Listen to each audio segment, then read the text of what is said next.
Corona के कारण पिछले 2-3 साल से तो बिल्कुल ही पढ़ाई का सत्यानाश हो गया है। पिछले 10 सालों से पढ़ाई जो है गलत ही रास्ते पर चल रही है। तो धीरे धीरे पढ़ाई का जो ये बेस खत्म हुआ, टेक्नोलॉजी का विकास हुआ, सारी चीजों का विकास हुआ, हर चीज का विकास हुआ, लेकिन पढ़ाई का विकास नहीं हुआ। पढ़ाई आज जो है बच्चों का जो स्तर डाउन डाउन डाउन चलाता जाता गया।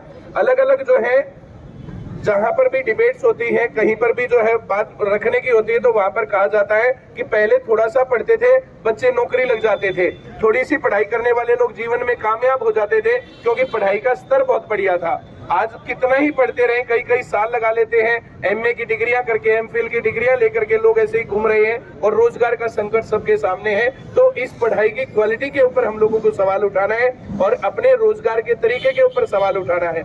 लगातार अलग अलग पेपरों में नॉर्मलाइजेशन का एक जो इश्यू रहता है, नॉर्मलाइजेशन के कारण बच्चों को पता ही नहीं कि हमारा सिलेक्शन होगा कि नहीं होगा, हमारे नंबर कम आ गए, ज्यादा आ गए, हम लोगों का आगे नंबर पढ़ने वाला कि नहीं पढ़ने वाला है। किसी पेपर में से 65 के पास हो गए, किसी में 55 वाले भी फेल हो गए और इससे निराशा बहुत ज्यादा फैल रही है। पर इस निराशा का इलाज होता है, हम लोग अपनी बात उठाएं, अपनी आवाज को बुलंद करें और अलग अलग जो है माध्यमों से सरकार तक, प्रशासन तक अपनी बात को पहुंचाएं। और इसी प्रयास की कड़ी में आज हिसार का ये प्रदर्शन है। कोई और जो है बोलना चाहेगा इसमें? मेरा नाम गुरमेल ढाबी है और हम इस कड़ी में जींद, कैथल और प्रदर्शन कर चुके हैं। फतेहाबाद की कॉल 19 तारीख की दी जा चुकी है, कुरुक्षेत्र की भी 20 तारीख की कॉल दी जा चुकी है। आप देखिए, जब कोरोना की पहली लहर आई थी तब भी शिक्षण संस्थानों को बंद किया गया था। क्या तब भी सबसे पहले जो कोरोना वो है शिक्षण संस्थानों में आया था। दूसरी लहर आई तब भी, और अब आप देख रहे हैं तो तीसरी लहर में भी जो है सबसे पहले एजुकेशनल इंस्टीट्यूट को बंद किया गया है। आप सोचिए कि जो चुनावी रैलियां हैं, जो राजनीतिक प्रोग्राम है, मुख्यमंत्री 2 दिन पहले 500 लोगों में प्रोग्राम करते हैं, ऐसे जो प्रोग्राम है उनमें कोरोना नहीं आता।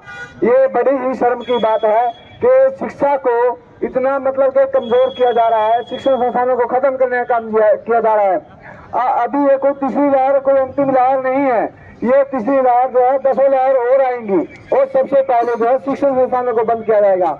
आप सभी से अपील है और आप सभी से रिक्वेस्ट है कि इस लड़ाई को न कि जिला स्तर पर, इस लड़ाई को राज्य स्तर पर भी जो है मजबूती से लड़ा जाए और आगे जो है एक राज्य स्तर की कॉल देकर के हरियाणा सरकार को जो है घेरा जाए और सभी साथियों को जो है एकजुट होकर लड़ना होगा।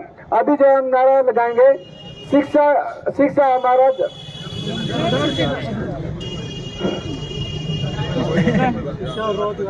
हरियाणा सरकार मुर्दाबाद, हरियाणा सरकार मुर्दाबाद, शिक्षण संस्थान खोलने होंगे, शिक्षण संस्थान खोलने होंगे, शिक्षा हमारा जन्मसिद्ध अधिकार, शिक्षा और रोजगार, शिक्षा और रोजगार, शिक्षा और रोजगार। एक नारा है, शिक्षा का हक छीन के लेंगे। आपने बोलना है छीन के लेंगे, छीन के लेंगे। शिक्षा का हक छीन के लेंगे, शिक्षा का हक छीन के लेंगे, शिक्षा का हक छीन के लेंगे, शिक्षा का हक छीन के लेंगे।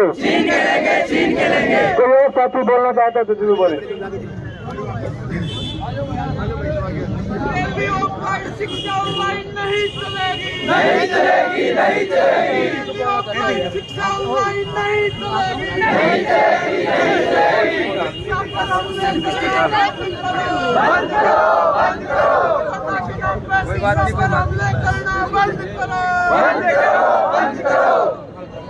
कोरोना के नाम पर शिक्षा पर हमले करना बंद करो, बंद करो, बंद करो। छात्र युवा एकता जिंदाबाद, जिंदाबाद, जिंदाबाद। लड़ेंगे, लड़ेंगे, लड़ेंगे, लड़ेंगे, जीतेंगे, जीतेंगे, लड़ेंगे, लड़ेंगे, जीतेंगे, जीतेंगे, लड़ेंगे, लड़ेंगे, जीतेंगे, जीतेंगे। कल भी हम जीते थे, आज भी हम जीतेंगे, कल भी वो हारे थे, आज भी वो हारेंगे, कल भी वो हारे थे, आज भी वो हारेंगे। शिक्षा पर हमले करना बंद करो, बंद करो, बंद करो, नफरत की राजनीति करना बंद करो, बंद करो, बंद करो। समस्या रोजगार का प्रबंध करो। नफरत की राजनीति करना बंद करो। सबको शिक्षा सबको काम, वरना होगी नींद हराम। सबको शिक्षा सबको काम, वरना होगी नींद हराम। शहीदों तुम्हारे सपनों को साकार करेंगे, साकार करेंगे, मंजिल तक ले जाएंगे। शहीदों तुम्हारे सपनों को मंजिल तक ले जाएंगे। शिक्षा पर हमला करना बंद करो, बंद करो, बंद करो, शिक्षा पर हमला करना बंद करो, बंद करो, बंद करो। साथियों, हमारे बीच में परिमल सर जी और तमाम शिक्षण संस्थानों से यहाँ पर उपस्थित मेरे प्यारे विद्यार्थियों, नौजवान साथियों, सबसे पहले तो मैं ये कहना चाहता हूँ कि आज मोदी इस ठंड का में गंगा में डुबकी लगा सके है, उसके कोरोना को नहीं होता। शिक्षण संस्थाओं में जो कॉलेज में पढ़ने वाले लोग हैं उनमें कोरोना पहुंच जाता है।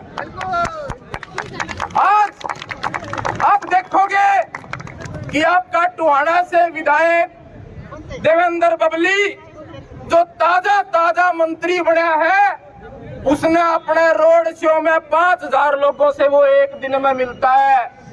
उसके कोरोना को नहीं होता। जब विद्यार्थी स्कूल कॉलेजों में और कॉलेजों में पढ़ने के लिए जाते हैं तो उनका कोरोना हो जाता है।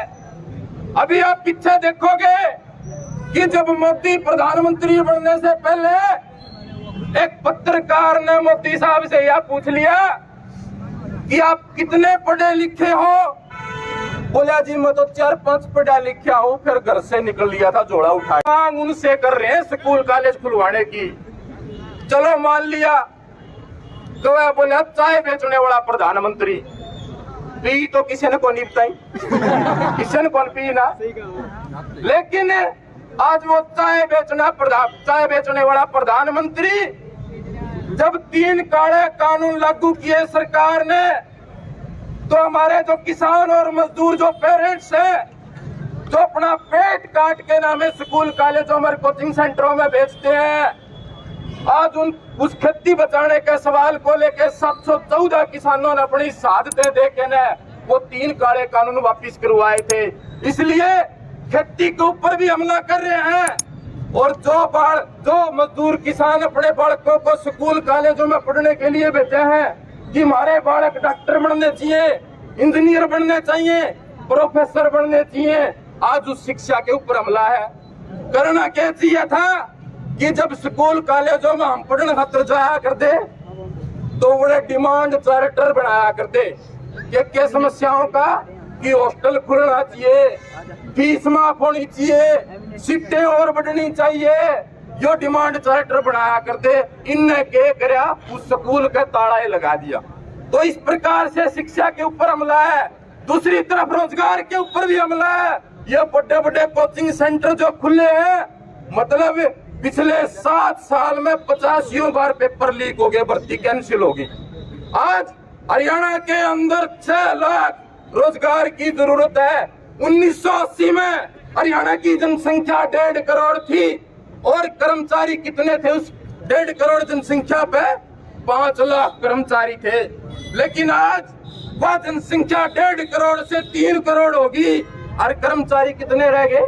2.5 लाख। तो आज की जनसंख्या को देखते हुए कर्मचारी पट्टा ने एक एक करके बेच दिया, ऐसी हालत में पहुंचा दिया। तो खेती पे भी हमला है, शिक्षा पे भी हमला है और रोजगार के ऊपर भी हमला है। इसी आशा विश्वास के साथ हम शांति हमसे जुड़े रहने के लिए हमारे YouTube चैनल को सब्सक्राइब करें और नई वीडियो की नोटिफिकेशन के लिए बेल आइकॉन को दबाएं। अगर आप ये वीडियो